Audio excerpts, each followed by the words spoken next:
Okay, we are back. Just one more quick example to toss in here. I'm a major fan of the Alien film series. That's Alien from 1979, Aliens from 1986, Alien 3, directed by David Fincher from like 1993, Alien Resurrection from 1997, and then Prometheus came out in 2012, and it was followed by Alien Covenant a little after that. What's interesting about these movies is that one and two are they build on each other, but they're done by most of these movies are done by different directors. And so Alien 1 is like a horror movie, and then the second Alien movie turned it into like a war movie and added in all this weird backstory about, oh, wait, the main character had a kid that we never mentioned in the first one. And anyway, it was weird. And then there's Alien 3 and 4, which I thought were kind of neat movies, but people don't really like them. And then like 15 years passed before they made another one, or more than that. And when the director came to make Alien Prometheus, it was the same guy that did like Alien 5 was the same guy that did Alien 1. And he said, guess what? Alien 3 and 4 don't count anymore. And he just declared them unofficial because people were like, how are you going to continue the story given Alien 3 and 4? Because the character died and then got resurrected as a clone. And he was like, is that part of it? And he was like, no, that never happened. That's not official. And so suddenly, just by saying this out loud, he just made them into like, I don't know what the fuck they are now. They're like alternate universe sidebar quest stories that have nothing to do with the. But he just declared this. He just said in an interview, and then all of a sudden, what I thought was a series like 1, 2, 3, 4, 5 suddenly became 1, 2 doesn't count 3. Don't even get me started on the Halloween movies. Mackenzie, I have a sense that you want to say something. I do. The same exact thing happened with the Star Wars movies Yeah. and the Star Wars books when Disney bought Star Wars. They Yes. said all of the books are not canon anymore. They Yeah. don't matter. They're not real, and just forget about them, which is such a huge part of the world of Star Wars is all of the novels Yeah. that were written. And so now they just don't count all of a sudden. But then Disney making new Star Wars movies is using a lot of the stuff that was in those books. And so that's like, so who do those ideas belong to? Where does this authorship come from, and who gets to decide? Apparently Disney just gets to decide what is Star Wars, and we just don't know. It just Yeah. isn't the thing that we thought it was. Yeah. Yeah.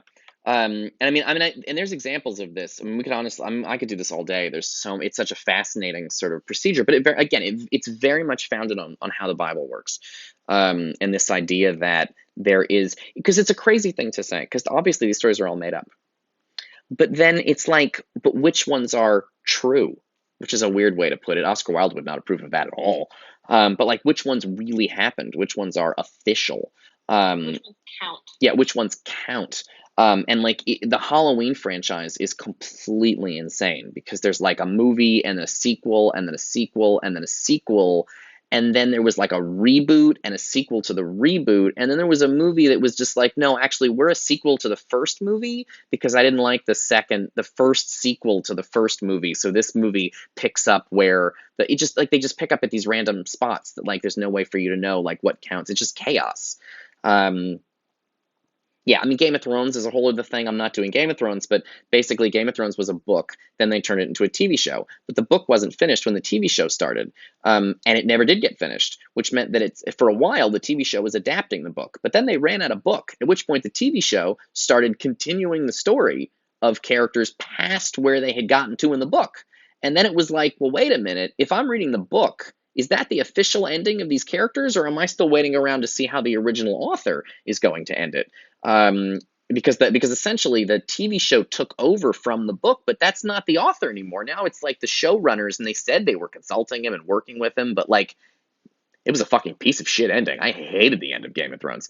It was garbage, and it made me feel like it felt not official. Like none of this should. I read those books, and this is not the ending. This doesn't make sense given the events of the book. It wasn't or the way the book worked. Mackenzie, you want to jump in on the Game of Thrones No, thought? I just was gonna totally agree with you that once it got past the point of G.R.R. Martin's writing, it totally shifted Yeah. in the way that like the tone was really different. It all became really different, and so that's another good one of like who is the author, because you're right. They say that George R. R. Martin was a part of it, but it doesn't sound like or feel like any of the other Yeah, of his writing. that's right. It just doesn't. It doesn't feel right. And this is a really strange. This is a. And I think I'm really glad you used that word. It's a really funny thing that happens with this stuff, which is that it doesn't feel right. And so, for example, and I don't. It's a hard thing to explain. When I saw the Harry Potter play on Broadway, it just Yes. didn't feel right. It just didn't feel, even though the story was written by J.K. Rowling, or the story was by J.K. Rowling, the actual dialogue and some of the detail work was done, I think, by other people. Yeah. But it just didn't feel right, even though it came from the author. It was just like, wait a minute, like Harry Potter is like miserably, he's like very unhappy with his wife, and has a very unhappy relationship with his son, and like it's like the future, but it's like, God, this sucks, and it just didn't feel right.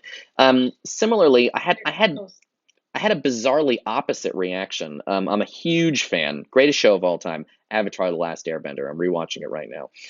But Avatar: The Last Airbender published a series of comics after the show ended that sort of were extra stories from the world of Avatar: The Last Airbender. They were not written by the original showrunners. They were written by a guy, an interesting guy who had written he's like a very famous author who had written this book called American Born Chinese that won all these huge awards and all this shit. He's pretty cool. Um, but he wasn't the real author. And he wrote these stories that took place, like, here's some extra Avatar stories, like, and those kinds of things are always bullshit. Like, if you want to get, like, because literally, there's like a CSI comic book, okay? Like, they make a comic book for fucking anything. Um, and, like, but when I read his Avatar stories, even though it wasn't the official author, it felt right. I was like, oh, this feels to me. In my brain, this is what happened to these characters, even though it's not the original author. Paradoxically, when J.K. Rowling added to her own story, I was like, no, this doesn't count. This is dumb. I don't believe Harry Potter is unhappily married. I can't accept Harry Potter being a bad dad. I just can't. Um, so, all right. Yeah. Mackenzie, do you want to say other things? Yeah, there's a huge thing also about the play, that a lot of people felt like it didn't make sense to the characters that we grew up with, Yes. that specifically, like, those things about Harry Potter, that doesn't feel right, but then also about Hermione, how in some of the spoilers there's time travel in the show, and some of the versions of her from different, like, versions of the past don't seem like anything that could ever happen to this character that we've spent all this time with. Yeah. Yeah. I think that's an excellent point. Mackenzie, can we spoil the play? Oh, you know what? I Yes. think we can. We can spoil the play. I just realized we can spoil the play. Um, all right, guys. There's a Broadway show that continues the story of Harry Potter. If you don't want it spoiled, just press stop now, and you can pick it up in the next video. Um, but I do think it's important to spoil the play, just to make this point, because it's a pretty good point. Oh, she's got a copy of the play. Cool. That's the play. All right. I have it right here next to me. By the way, a really quick thing to say about the play that I think is interesting, is that I read the play when it came out, and I thought, this is the worst written piece of shit I've ever seen. When I actually saw the play, it was so much better because the stage magic is amazing. And so again, it really speaks to what actors and directors can do to make words come alive and change. Because the play is terrible when you read it. It's an awful, awful experience. The show is pretty magical. But just to give you an example of a kind of spoiler from the play, and again, just hit stop on this video and watch the next one, and you won't get any more spoilers. Voldemort had sex with Helena Bonham Carter. Who is she? Bellatrix Lestrange. Strange, yeah. The point is that there's a character who shows up in the Harry Potter play who is Voldemort's child. Not a magical child either. Seems like a biologically conceived child. Now, if you've read these books or seen these movies, it is a very hard thing to imagine Voldemort having sex with Helena Bonham Carter, or ever, or ever. He's not a character who seems even physically capable of having sex. He's like half a snake monster. But when you watch, this would have been before that, but yes, but wait, would it have been? Yeah, canonically, it would have been before that. But when he didn't have a nose. Maybe Bellatrix must have been pregnant during the final battle of Hogwarts, surely, in order to have the child. I think. You're right. Yeah. Oh, you're so right. So it's It is after that. Yeah, so it's very gross to think. It just doesn't feel right. I don't even mean gross. It just doesn't feel like that doesn't make sense. This character had a sexual relationship with one of the people he was hanging out with during the books and movies, because when you watch the books and movies, it certainly doesn't feel like they're just boning on the side. Nor does it feel like they're capable of that. The characters are not motivated. Those are not the kinds of things that motivate those characters. Um, and so it just doesn't make any sense. I'm going to actually stop this real quick. Well, actually, Mackenzie, why don't you say something and then we'll stop it?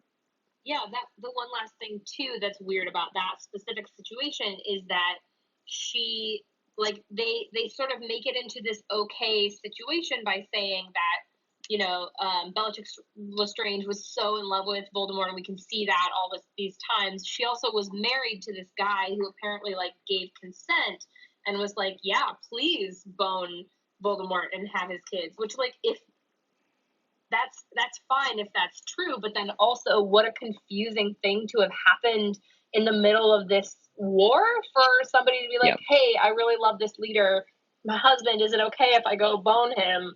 What's like the whole thing seems really preposterous. yeah. Nice use of the word preposterous. Yeah. Okay, so I'm going to stop this video and we'll pick it up on the next one.